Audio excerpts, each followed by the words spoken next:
Moving away from oil and gas, you just recently come back from Australia. Maybe if you could just highlight some of the key themes which were coming out from the Australian market. Okay.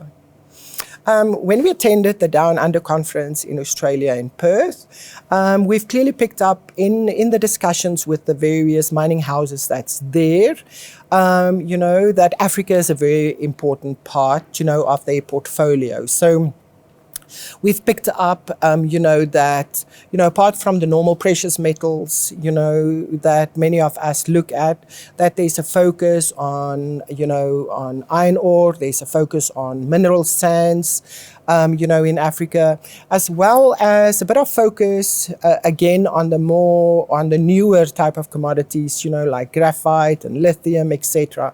We believe that graphite and lithium, when you look at it, it's still, I don't think all banks are necessarily comfortable with those type of commodities, but there's a conscious effort, I think, from everyone to make sure that when you look at those complex geologies, that we understand it, see if projects like that, which is now coming up, and it's all green fields, that if it forms part of a much bigger portfolio of an existing or a new client, that's taken into consideration when we evaluate, involvement in that specific project finance project, etc. So we've seen the Australian entities definitely interested in Africa.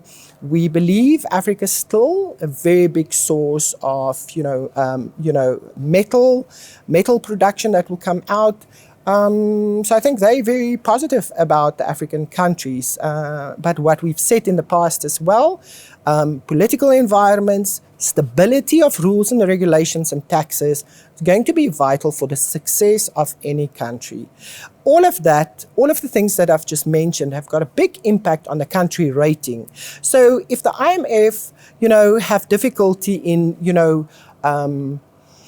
being positive about a country, that has a ripple effect on the country's ratings from an S&P or a Moody's, and all of that's got to impact, on banks and how banks would rate, certain projects in those countries. So I do think each and every government has got an absolute responsibility to try and create the best investment atmosphere in that specific country that they are running, to make sure that the people ultimately at the end of the day get a benefit of the natural resources. It's actually interesting to note that, from that visit of yours, I think it speaks to three things which one really needs to look at. One, you do need political certainty.